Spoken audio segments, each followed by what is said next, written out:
Welcome to Biohacking with Brittany. Thank you for tuning into this week's podcast episode. I am your host, Brittany Ford, a registered holistic nutritionist who specializes in all things holistic health, biohacking, women's health, fertility, and everything under the sun like that. This episode is very much in alignment with that. And if you're new here, thank you for listening. And if you have been around for a long time, thanks for coming back and for sharing the love and supporting the show. It really does mean a lot. I have recently been working on a new recipe. I guess I haven't announced it yet, but I can do it right now. A new chocolate recipe. And if anyone has been following me on socials for the past year or more, they know that I have this hormone balancing chocolate recipe. Okay, it's linked right in my profile right now. It's on my website. It's everywhere. It's very easy to find.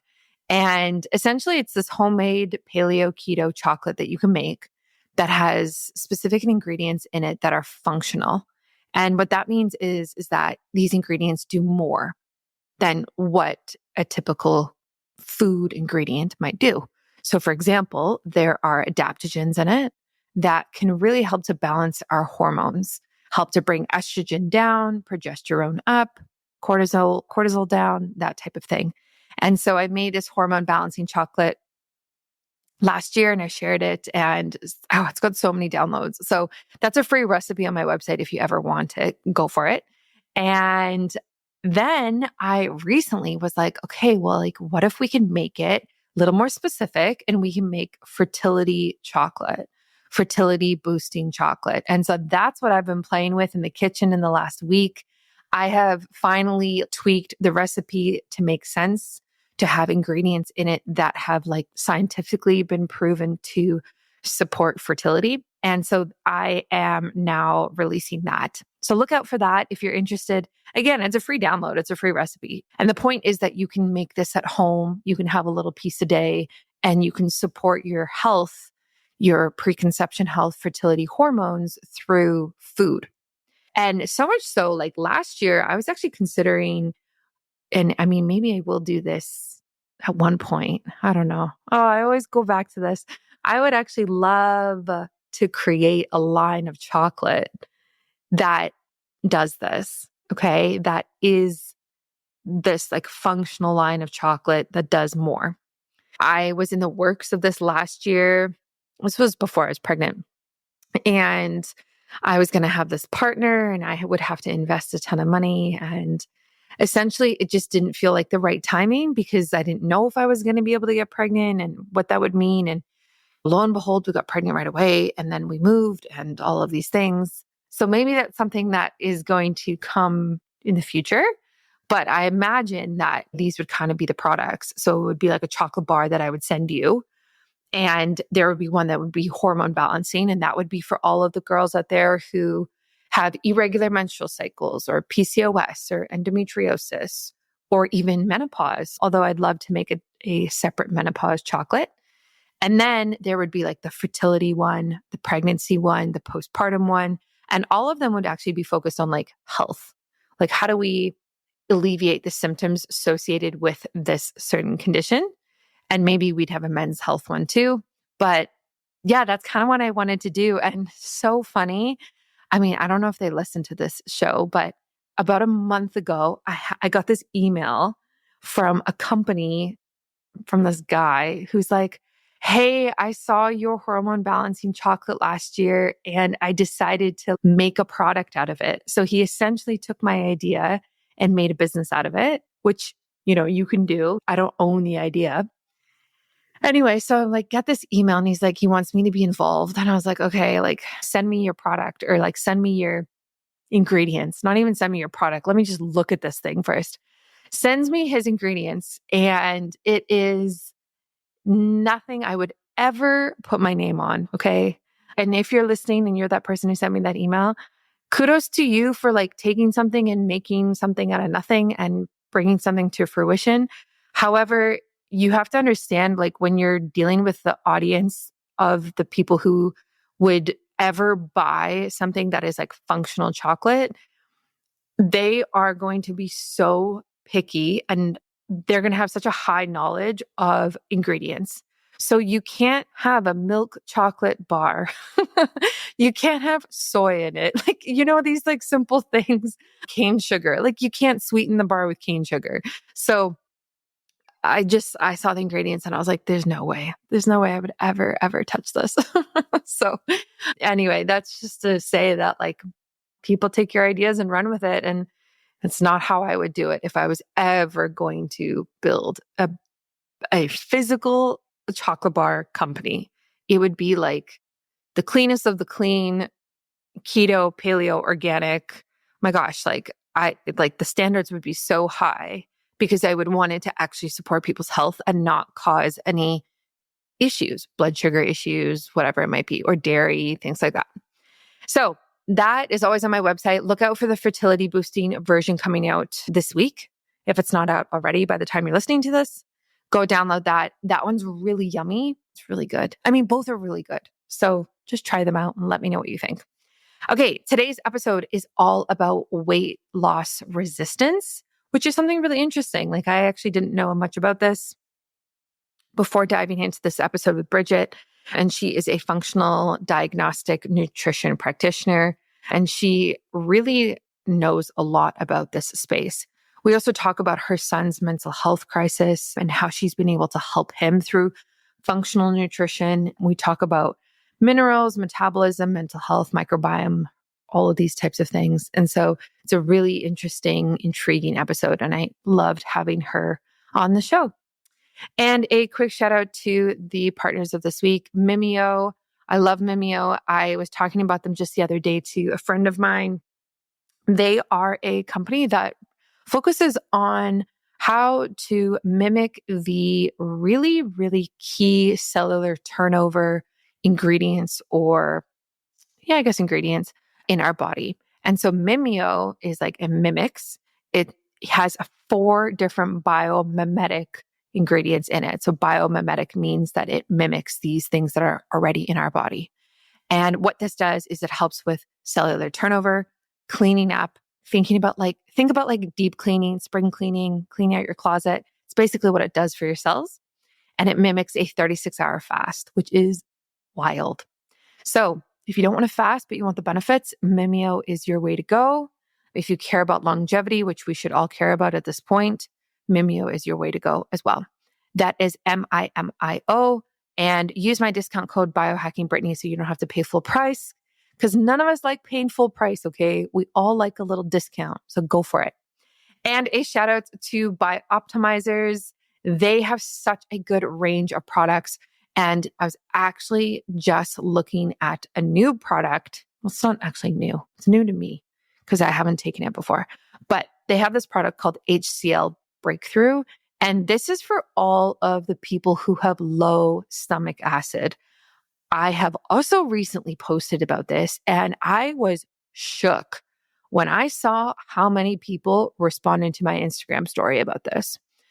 This is a whole podcast episode coming soon on its own, but this is a very substantial product. And essentially, most people think they have high stomach acid.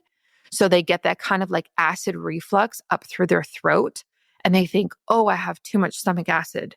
Okay, so let me take a Tums or a, PPI, proton pump inhibitor, or do these types of things that can reduce it. But in reality, most of us actually have low stomach acid. Now, I'm not going to get too deep into this because it's on the next episode, but what you can really do to help your body create more stomach acid is take something called betaine. So betaine HCl. I like the one from Bioptimizers. I have a couple in my pantry. This is 100% plant-based betaine HCl. I will put the link in the show notes for you. If you're somebody who has listened to these symptoms, okay, how many of these symptoms do you have? Bloating, gas, belching, indigestion, post-meal fatigue, and stomach heaviness or discomfort after meals. Been there, done that before. A lot of the time, that is related to low stomach acid. Also, H. pylori, big deal as well. So this is what I would recommend to you. A lot of people were asking me when I was posting last week about this. Like, what do I take? Okay, I did the baking soda test and now I know I have low stomach acid and like, what should I take? And then this is the product I send them. That's by Bioptimizers. Use my discount code biohacking Brittany will get you the most off out of all of their products, including their mushroom breakthrough, which I drink every day, and this betaine, HCl betaine product, which is called HCl breakthrough. Okay. Enjoy this podcast episode. I hope you learned something new, and I will catch you on Friday for the next one. I put out episodes every Tuesday and Friday. And yeah, follow me on socials if you have any questions. I just realized I didn't do DM of the week. Oh man. Okay. I'll have to do it next time. It's a new feature I'm trying to do and I completely forgot. So if you want to send me a DM, and I love to read them on the show, I will definitely do that. I love hearing your feedback. Thanks so much, and I will catch you next time. Welcome to Biohacking with Brittany. I am so excited that you are listening today. I am joined by the lovely Bridget Orosz, a functional diagnostic nutrition practitioner who turned her personal health battles into a mission to heal others, which so many of us do when we end up practicing in this space. After overcoming a rare neurological condition and significant weight loss resistance, Bridget used her experience to heal her son's mental health crisis through functional nutrition, and she also helps other clients do this as well. So we're going to talk about minerals, metabolism, mental health, and the microbiome. And she's here to share her story with us. So Bridget, welcome to the show. Hi, Brittany. Thanks so much for having me. I'm so excited to talk to a fellow B word that loves biohacking and holistic health. Yeah, exactly. Okay, before we kind of get into, I have so many questions about everything that you do and how you've helped your son. I want to know about your personal health journey and what happened that kind of led you to first start looking into this idea of holistic nutrition and health. Okay, but that's a loaded question. And there's so much, which I think, that's for everybody that's in this space. But ultimately, it actually started with my mom. She passed away from stage 4 colon cancer about a week before my son was born. So a little over 7 years ago now. And when she was trying to heal herself, which ultimately didn't really work out for her, but she did a lot of research into holistic and natural remedies. And so I started to get curious at that point in time. And I had struggled with my health since childhood. I was in and out of the hospital even as a kid. So I've had lifelong chronic conditions, digestive conditions that I was looking into healing. But when I got pregnant with my daughter, I developed a rare neurological condition. It's called IIH, or idiopathic intracranial hypertension. And it used to be called pseudotumor cerebri because basically the body acts like it has a brain tumor. Your body creates too much cerebral spinal fluid and it puts pressure on your brain, pretty much squeezing your brain and your optic nerves as well, creating the same symptoms as a brain tumor. And I went on for about a year undiagnosed. I went from emergency room to emergency room and doctor to doctor, and nobody was really able to tell me what was wrong with me. It would come and go. Sometimes I would be pretty much completely blind. I had crippling vertigo. I couldn't walk sometimes. My hearing in my right ear would come in and out. So I was really bedridden a vast majority of the time. I also had some heart problems and random fainting in public. So it was a lot that was going on with me. And when you can't see and you can't really walk and you're laying in bed all day, your best friend becomes your podcast app. And so I would just lay there for hours. I mean, sometimes like maybe 14 hours in a day, I would just lay there listening to these podcasts, looking for every tidbit of information I could on healing. And ultimately, we did find out what was wrong with me just at a routine eye exam. I had to have an emergency spinal tap because they thought that it was currently going on. But when they did the emergency spinal tap, they found that at that point, it had mostly subsided. So I was dealing more with the aftermath symptoms, which was just really crippling migraines and vertigo and the hearing struggles. When I went to see the specialist for it, and I said to her, like, so what was this? What caused it? And she said, it was probably your weight, and you do need to lose some more weight, because if you don't, there's a chance it could come back. And when I had asked her, I said, what do you mean it could come back? And she said, well, you could lose your vision. And I said, okay. And would it come back? And she said, it may not. I've seen a lot of patients where it hasn't. And so basically it boiled down to, for me, where I had two options: lose weight or risk going permanently blind. And that was tough for me because I struggled really, really badly with weight loss resistance and digestive issues, and losing weight was tough for me. I was always trying and failing. And when I looked at her and I said, well, what if I can't lose weight? And she kind of looked at me and was like, you have to. So I got really into biohacking and I lost nearly 70 pounds, and I've kept it off now for 3 years. And I decided I wanted to help other people do the same, because I also healed some chronic digestive issues. I used to have really bad anxiety and depression, which I healed as well with food. And so I opened up my business and I started helping other people do the same thing: lose weight and heal their mindset. I love that. I love that you turned your struggle into helping other people. I think that's so important. And I definitely want to get into the biohacking aspect of it. I'm so curious to hear what you've done.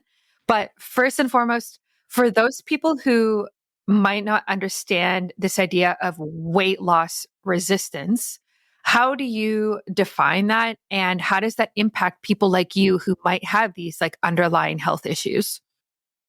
Oh, that's such a great question. I'm so glad you asked it, because so many people, especially women, are gaslit on this topic. We're told that losing weight is as simple as calories in, calories out. It's all energy expenditure. And it does start off that way in metabolically healthy individuals, but over time, right, stress dysregulates our metabolism, and the mechanisms of that weight loss resistance are going to vary on each person's own biochemical individuality. But that can look like a sluggish liver, hormone imbalances, slowed thyroid function, or even just imbalances in your gut microbiota.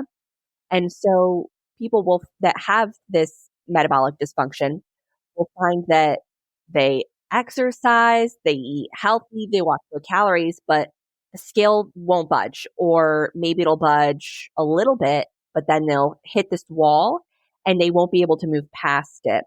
And you can go to a doctor and you could say, "Hey doc, I've tried everything and I can't lose weight." And the doctor will say, "Try keto." Doc, well, what else is there? And they'll really shrug you off.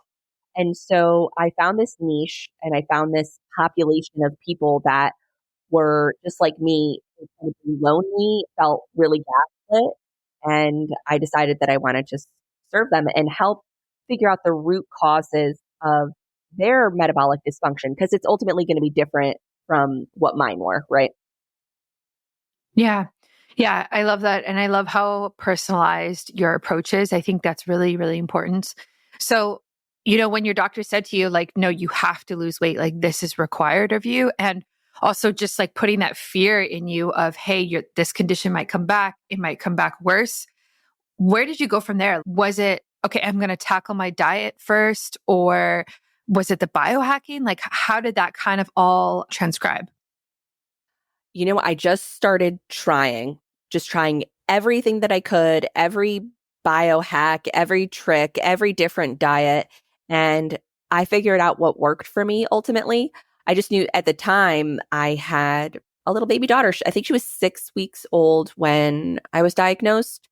And I remember looking at her precious little face and thinking, if I couldn't see this face again, if I couldn't see this face grow into a little girl and then a young woman, I don't know that that's a life I would want to live, right? And so I just made a promise to myself that whatever it took, I didn't care if I had to eat boiled chicken and spinach for the rest of my life, I would have done it. And so I started off with a vegan diet, which I think we all do. I think we all start in that space because we hear these great things and there's a lot of propaganda behind it. And now I know that worked because it triggered autophagy, right?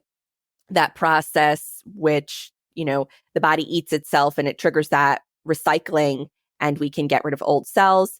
And I had great energy and I started to feel better.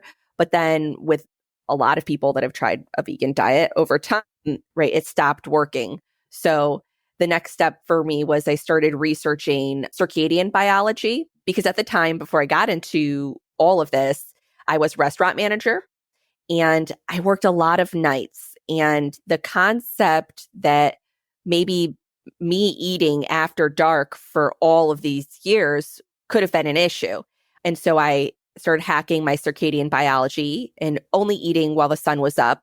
And at that point in time, I wasn't even in a calorie deficit. I was probably eating like 2,300 calories a day because I was still nursing.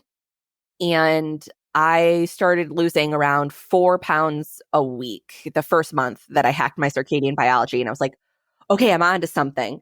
And so I used different forms of fasting, whether that was circadian centered fasting, protein fasting, do like temporary carnivore and then temporary vegan, whatever I can do to sort of shock my system and get my body to stay in that healthy metabolic state. And ultimately, I adapted, right? I forced my body to adapt and to start losing weight. Let's talk about Mimeo, a breakthrough longevity supplement that hacks your biology to help you look and feel younger. It was created by PhDs in nutrition from over 7 years of clinical research, and Mimeo was designed to mimic the longevity benefits of fasting in a simple daily pill. Not only has Mimeo been shown to extend lifespan in animals by 96%, but users have been able to take as much as 2.5 years off their biological age in just 8 weeks. How? Mimeo's groundbreaking biomimetic formula uses a patented blend of all natural metabolites that work together to help your cellular health from the inside out.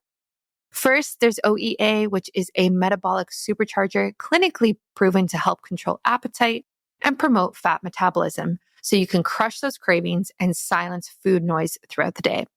Then there's spermidine, the cellular autophagy activator, helping clear out cellular junk to boost cognition, clear brain fog, and refresh your cells. Next, there's nicotinamide, a broad spectrum NAD+ booster that's been shown to improve everything from metabolism to skin glow to immune health. And lastly, there's PEA, one of the body's most powerful rest and repair molecules that helps control inflammation, relieve discomfort, and enhance recovery so you can get that youthful energy back. Mimeo is designed to work like a super fast, super efficient fasting diet, but without actually having to fast. It's all about tapping into the power of your own biology, giving your body the cheat code to work its best, making you feel younger and healthier today. You can try Mimeo today. Use my discount code at checkout, which is biohacking and you can get all of these benefits in a simple supplement today. Again, that's biohacking in all capitals. So definitely try it and let me know what you think. Nice.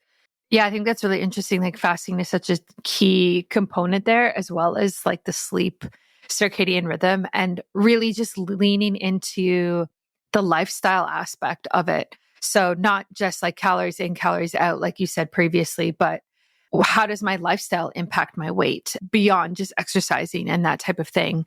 What other kind of biohacking, I guess, tools and techniques have you used that you have found have been very successful for weight management? This is going to sound so simple and it's almost going to seem silly, but mindset.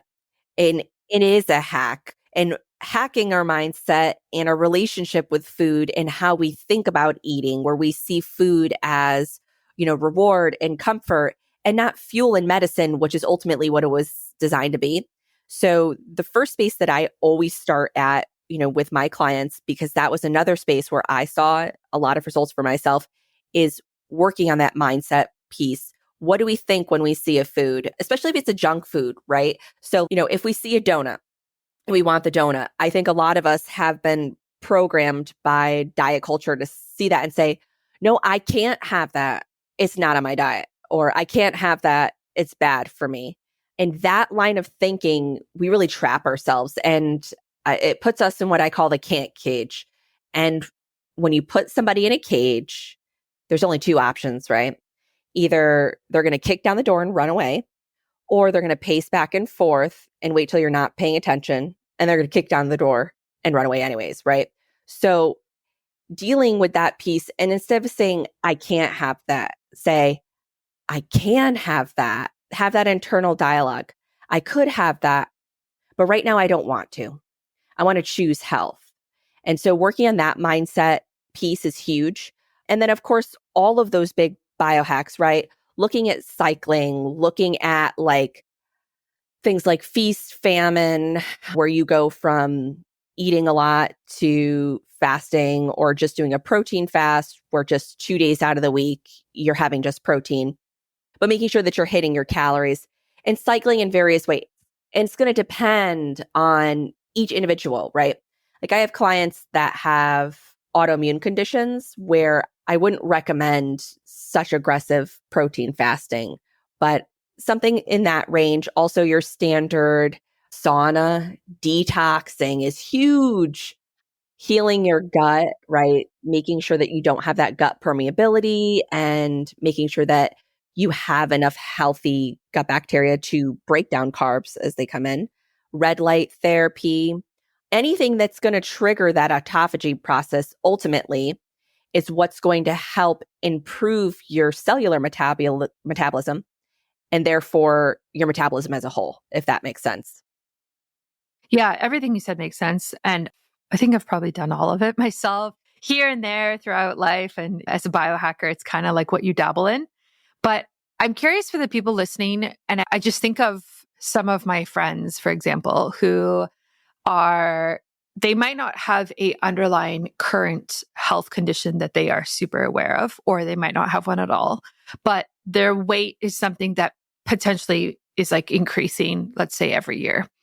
And if they're listening to an episode like this and they're hearing you list all of these things that you and I have done and we understand, and it's part of our life, it's part of who we are. How do you help those people who are like, holy smokes, this seems like so much. I don't even know where to begin. It's easier for me to just grab a bowl of cereal, sit down and watch Netflix, and I'm just going to ignore my weight. How do we get them to care about going in a sauna, using red light therapy? How do you bridge that gap? Because for so many people, it's so overwhelming until they really start doing it. And then they start feeling good and better. And then they realize, but that first initial step to cross that bridge is tough. You're so right. And that's a loaded question, right? Ultimately, you have to want it, right? You have to want to be better. You have to want to be healthier. And if you don't, then you're immediately setting yourself up. But I think that it's also worthwhile to mention that when we aim for perfection right off the bat, we just overwhelm our nervous system. And a lot of people think they're not sick, right? But they have chronic fatigue. They don't really know it. They have gastric disturbances and they don't realize this is not normal. If they're overweight, right, you already have metabolic dysfunction. So they already have these underlying issues. And so I think ultimately something's going to be that poke, right? That's going to say, hey, I don't like the way this feels and I need to make a change. And if we don't want to overwhelm our nervous system, just start by making simple, healthier choices. Just start by cleaning up the diet and noting the things that we obviously know aren't healthy, like the donut, the cereal, the pasta, all that stuff that we really want and we really crave. Just don't tell yourself you can't have it, right? I can have that, but right now I'm going to choose something else because I want to serve health, right? Because maybe I'm feeling the beginnings of this discomfort of metabolic dysfunction. But, I have people that come to me that are incredibly metabolically ill, but they're not mentally and emotionally in a state to even undertake something like that. And that's where we really work on the mindset piece. And we come at it from a somatic nutrition approach and try to get to the root of, well, why are you comfortable being this way? Right? Because it's not, I've been there. I've been obese and tired all the time with terrible digestion. And I didn't like being that way. But I think sometimes we tell ourselves that we don't deserve better, or we think that it's not worth the trouble, or we start thinking about, well, it's not going to make this person love me. So why does it matter? Because I don't love myself. And just starting at those basic mindset pieces and helping people love themselves and see themselves as beings worthy of an enriched, nourishing, and healthy life is huge. Does that answer the question? Yeah, absolutely. Yeah. And I talk about that a lot. I think that there has to be a very significant why.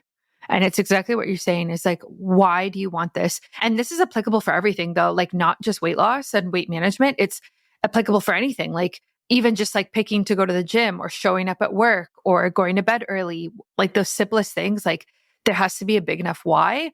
And I find that the deeper the why is, the more successful people tend to be, if that makes sense. So for me, for example, like both of my parents have had different health struggles.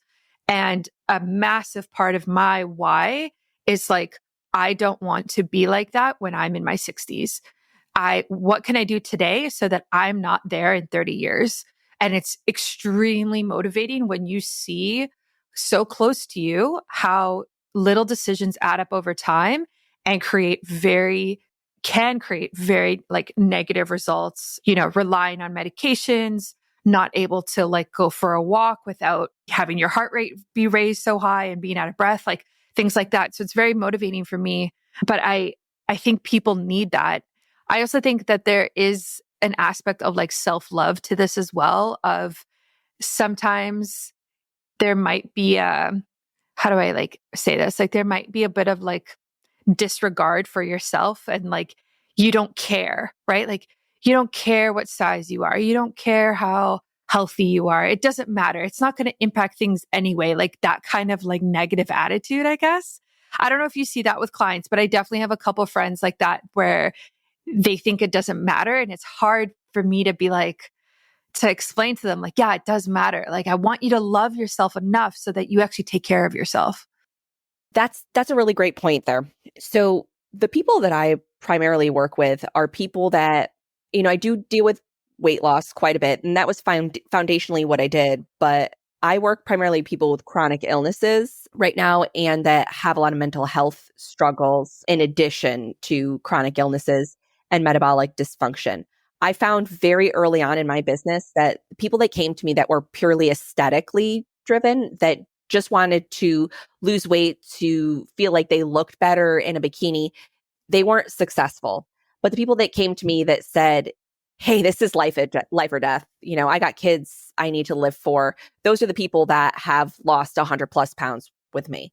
So it really is about coming at it for the right space. And I always tell everybody, you know, you're beautiful at any size. You don't need to be smaller to be more beautiful. Beauty is not the goal, and that's not what I work on. So if you're aesthetically driven and all you care about is, I just want to get skinnier no matter what the cost is, I'm probably not the right practitioner, and this probably isn't the right approach, right?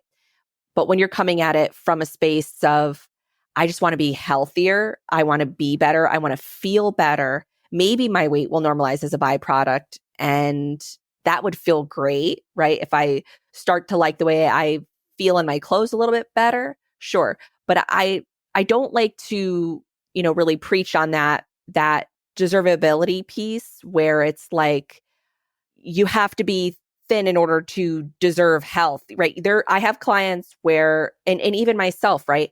I'll never be a stick figure. That's not in my genetics, right? And so I have had people come to me that are, oh, well, I just want to lose 20 more pounds, even though they're at a very healthy weight. And if they lose 20 more pounds, you're going to see their ribs and it's not going to be great. I'm like, hey, not a great fit. That's not what really I do. Ultimately, we have to serve health first and let aesthetics take the back seat. Yeah. Oh, absolutely. I couldn't agree more. Yeah. When you have a goal or motivation that's not like shallow, but like just not as deep or emotional potentially, like wanting to be a certain size or have abs or like whatever might be happening, or sadly, there's trends in women's bodies. So whatever might be trending, that is definitely not motivating enough for sure. So there has to be something more and something bigger. And it's complicated. Like it is really complicated. I have one friend specifically who she has a lot of motivation in order to be healthier, but she had so much trauma in her childhood that she uses food as a coping mechanism now in order to feel comfort. And there's this emotional like piece there. So rather than her like taking what happened and making it into motivation and making sure those things don't happen to anyone else, etc., it's kind of the other way of like, I'm just going to continue to push this down and be comforted through my unhealthy decisions. And so there definitely has to come a point, I think, in every person's journey and health journey where that might have to kind of slow down and they might have to say, okay, it's time for change in order to be healthier and mentally, physically, spiritually, like across the board. I agree completely. There's this interesting concept in the holistic community where when we have a lot of trauma, or let's just say we've experienced a lot of grief or a lot of loss, right? Your body has its own innate intelligence and it senses this. And some people say that, right, the body will start to hoard body fat as a sort of pseudo armor, right? That's protecting them from threats, from things that could possibly harm them, right? I was a tiny kid, like itty bitty. My mom's nickname for me growing up was Peanut. In every class picture, I was like a full head shorter than all the other kids. I was skinny and scrawny and small. And I had these big buck teeth and big glasses. And I was a little bit of a know-it-all. It took some time to reel that in. And so I didn't do so well socially and I was bullied. And I had this feeling that I was small all the time, right? And as I grew into a teen, I started to overcompensate with this tough girl act, right?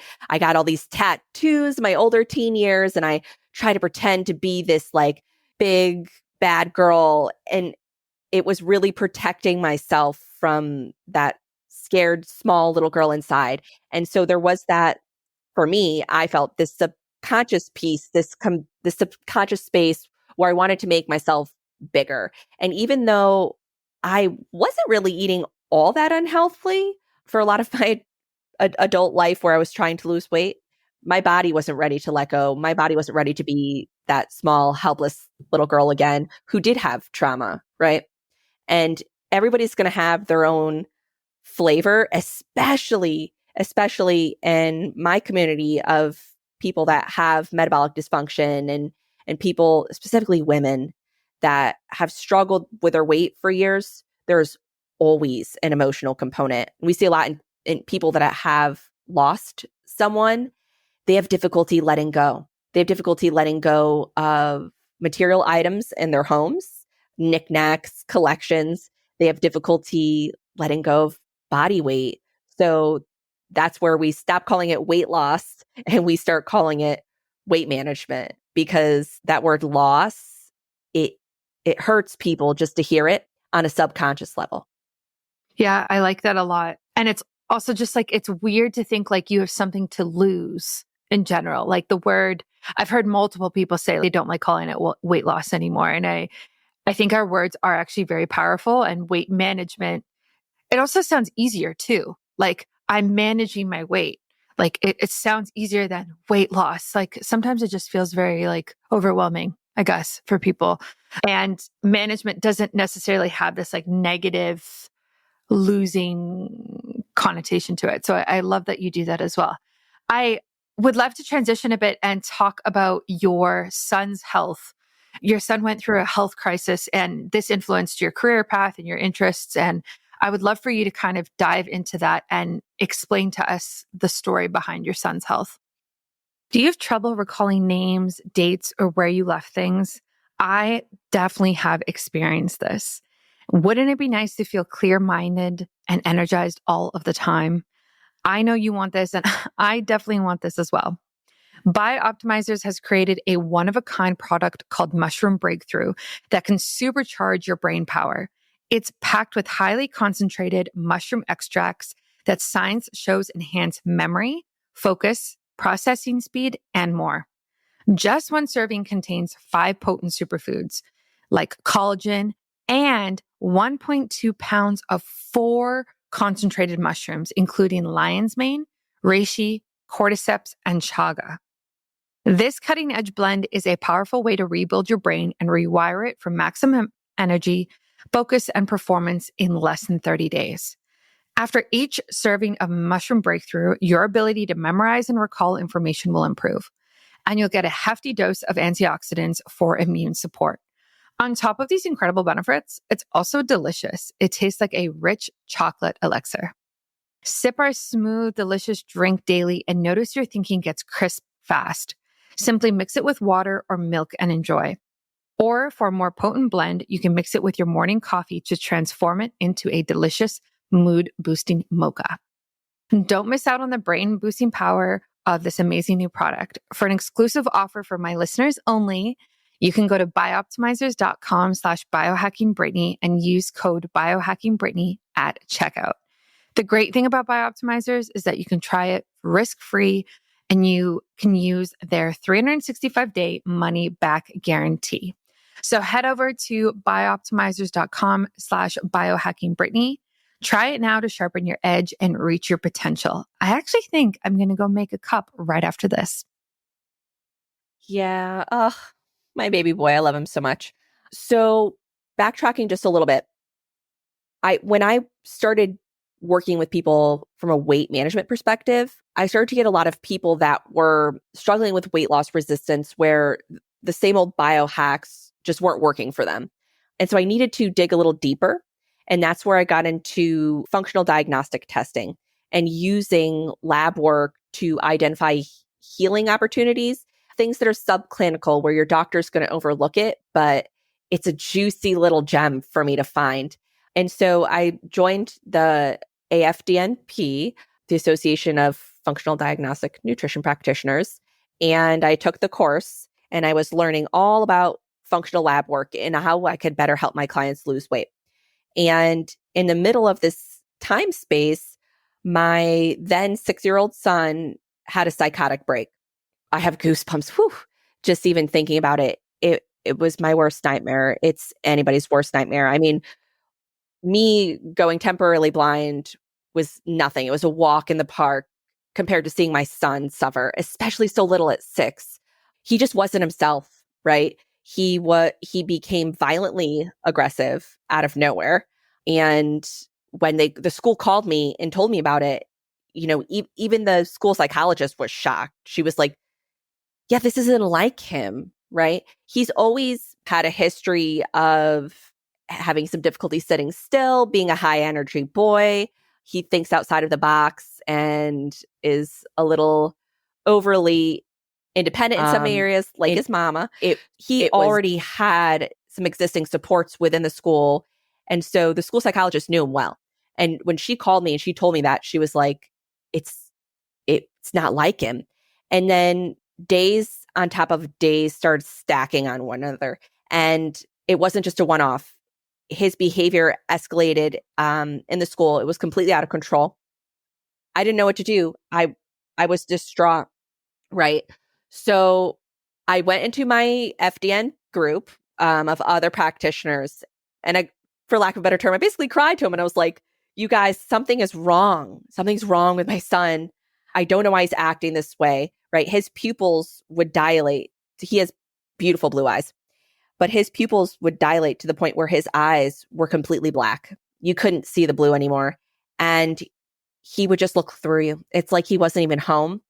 And he would have very strange behaviors, seizure-like tantrums. He backtracked his toilet training. it was very strange behavior.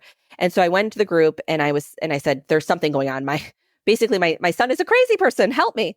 And I got connected to this absolute angel of a woman, Pam McMell. She owns M2 Institute, and she specializes in neurotransmitter screenings. And this really looks at the brain chemistry. And so she took pity on me, even though I didn't have my certification yet. She let me order a test as a practitioner and she consulted with me. Now, Pam has consulted on over, I believe, I might be wrong, don't quote me, but I believe it's over 42,000 children's cases. Yeah, and she's a very compassionate person. So she actually took the time to hear my story and speak to me personally, which was just such a blessing because at the time, right, I was a student. I was just coming off of being disabled for over a year. So we weren't financially in a space to dump thousands of dollars into a functional practitioner. So this was a huge blessing. And when we got the results back, they were extreme. He was extremely out of balance. And I asked Pam, I said, how does this happen? Like, why is this so bad? Why is he excreting such high levels of serotonin, et cetera? And she said, it starts in the gut. There's something going on with his gut. And I thought, you know what? We had contracted a parasite over the summer. And I was like, I had personally still been struggling with it, but the doctor had assured me that it was a one and done thing. Everybody gets a dose of this medication and then the parasite's gone. You never have to deal with it again. No big deal. And so I had forgotten about it almost entirely. But when she said that it starts in the gut, Pam, I thought, well, my son's always had great digestion. What could this be? And I thought, maybe the parasite's not gone for him either. And I went back to the doctor and I said, I think it's still there. And she pretty much said, yeah, I already gave you medication. I'm not going to do it again. I don't believe you. And I was like, okay, but something's wrong with my son. He's having violent, aggressive outbursts and it's at school and it's really bad. And she looked at him and she said, we don't hit other people. And then she looked at me and she winked and she said, there you go. Took care of it. Bye. And I was flabbergasted, right? And I said, okay, that's it. I'm getting lab testing done to prove that it's still there. And so I went and we paid out of pocket for lab testing to prove that he still has a parasite. And I brought it back to her and I said, look, there's still a parasite there. It's not going away. And at this juncture, I don't really trust you. I'd rather work with infectious disease. So we got a referral to work with infectious disease, and we got him a dose of the medication, the antiparasitic. It was like night and day, Brittany. He was like, good morning, Mom. Are you hungry? I can make us all toast if you want. Guess what? I cleaned my room. I'm like, what even? What just happened? We use the neurotransmitter protocol from Pam in conjunction with the antiparasitics. And not only did I get my son back, I got him back new and improved. And it opened my eyes to how many children there must be out there that have severe behavioral challenges where there's actually an underlying, mechanism of malfunction, right? And so then my clients that were moms started saying, hey, Bridget, I heard about what you did with your son. Can you help my son or my daughter too? And so I started doing more lab work on kids and started dealing with children. And oh God, I could cry. It's something that I'm just so passionate about at this juncture. And that's all I'm doing. I'm eating, sleeping, and breathing, furthering my education around children, stealth infections, parasites, and underlying issues in children with severe behavioral challenges. Because as a parent, going through that was horrible. And I look at these other parents that I've started working with, and I just want to hug them all.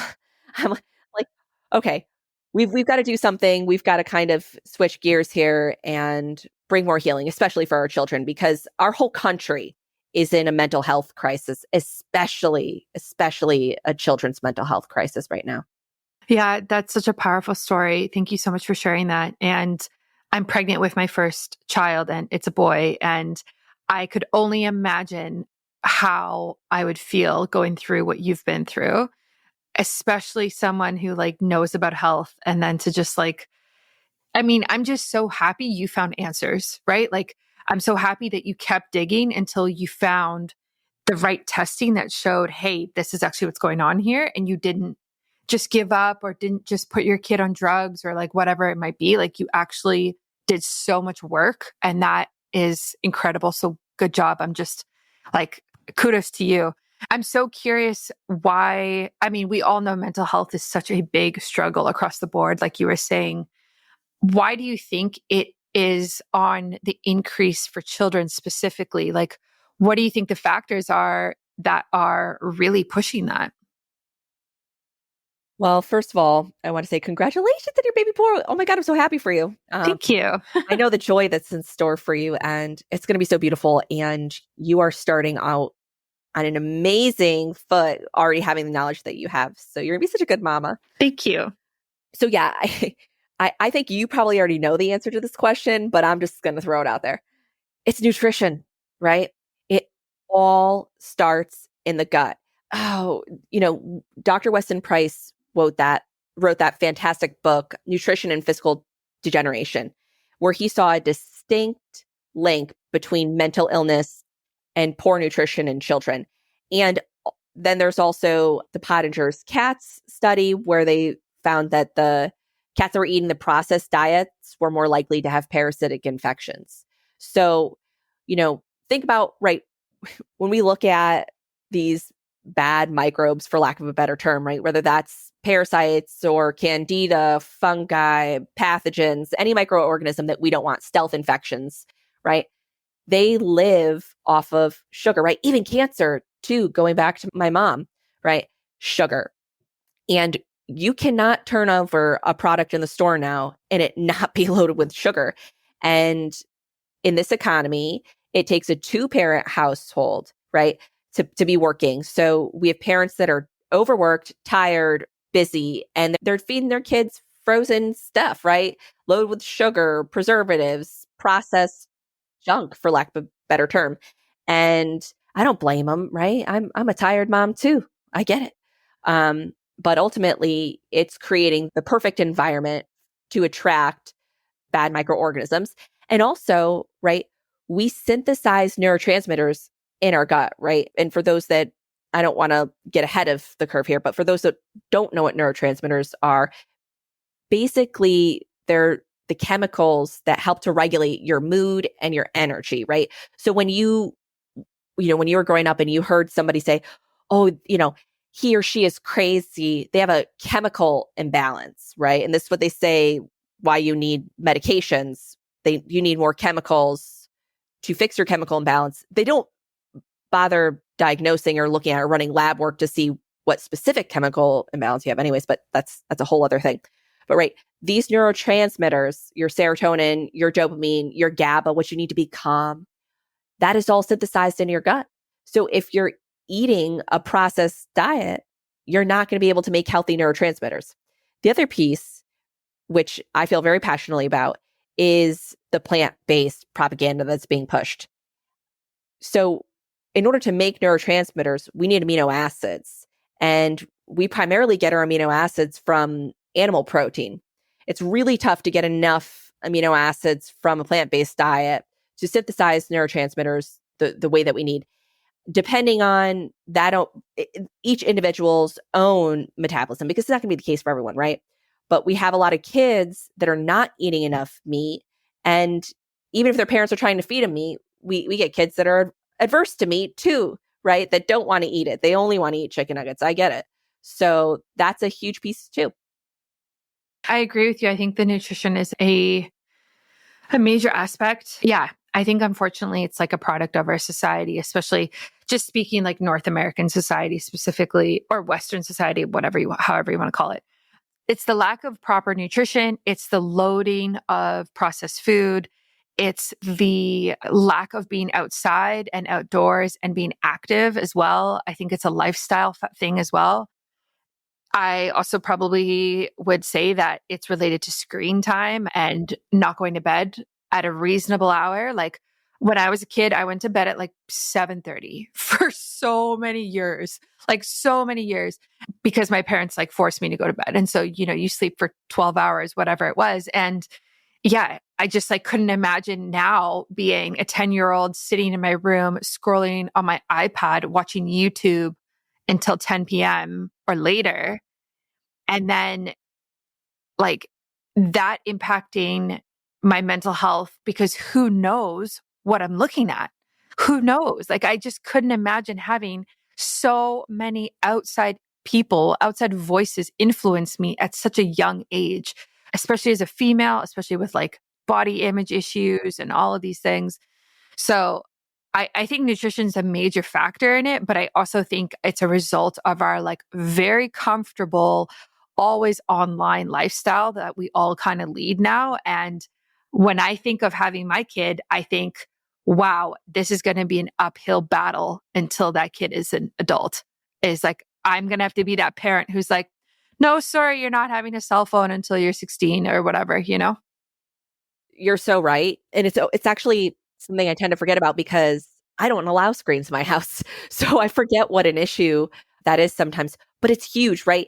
I mean, we have a ton of data now and studies that are coming out that increases gray matter in the brain. We're seeing children that have Alzheimer's like symptoms from overexposure to screens. So yeah, in my house, it's a hard and fast no. It's going to be a no from me, dog. We don't do screens. And if we do, like we watch a movie together as a family, we build it into that community, into that bonding piece instead of hiring the old electronic babysitter to watch your kids for you, right? Turning it into a bonding experience where we can sit down, snuggle up, eat a bowl of popcorn or what have you, and sit down and watch a movie together. But yeah, there's way too much screen time, and that detachment from our circadian rhythm, right? We're hardwired. This goes back to even the weight loss thing that I was talking about, right? We're hardwired to eat during the day, to be active during the day.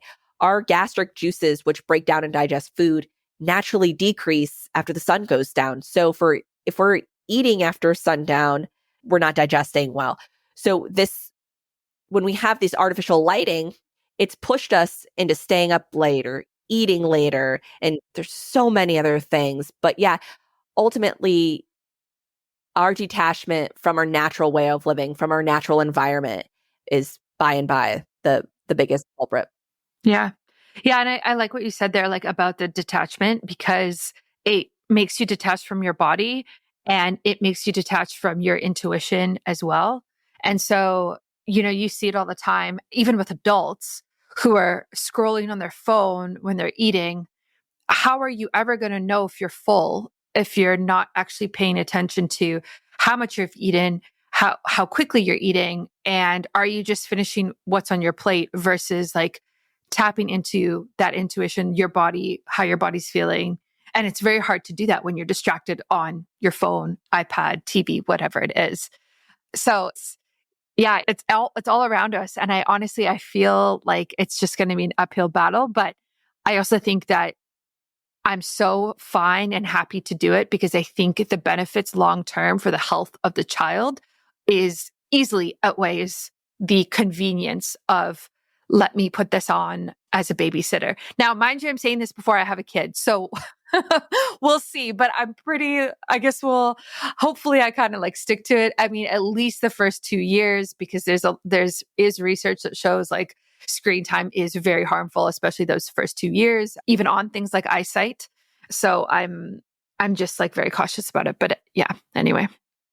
It's a whole new world that we're living in, and we're advancing as society faster than we can even adapt, right?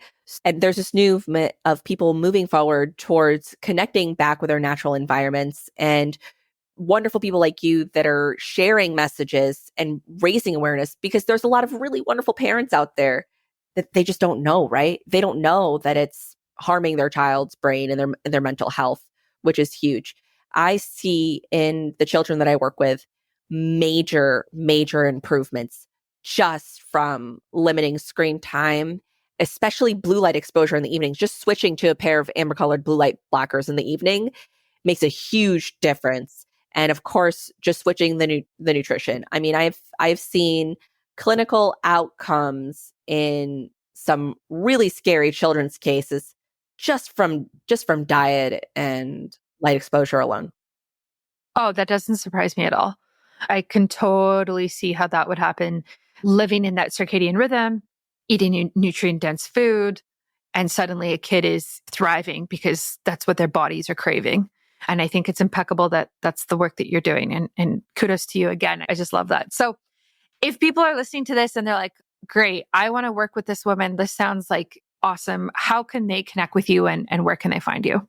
You can find me on Instagram at Holistic Bridget. And don't make my name fancy because it's not. It's just Bridge with one T, Holistic Bridget on Instagram. And there's a link in my bio if you want to check me out. I own Southington Holistic Health and Nutrition in Connecticut. I am primarily an in-person practitioner. I work a lot in my community. I'm very active in my local community. So if you're in Connecticut, find me, southingtonholisticnutrition.com. I do take virtual clients, but I'm selective and I'm picky. Not if it's children though, because I love kids. Great. That's awesome. I will link that in the show notes and on my website so people can easily find you. Thank you so much for coming on the podcast today. This was very enlightening, and I know my audience definitely got a lot out of it. Oh, thanks so much for having me, Brittany. You're just wonderful. I'm so excited I got the opportunity to talk to you. Ah, thank you. Thanks for listening to another episode of Biohacking with Brittany.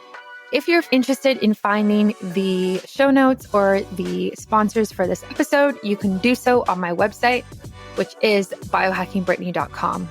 Remember to follow me on Instagram where I'm most active. My handle is at biohackingbrittany. And if you're interested in working together and you want to email me directly, you can do that.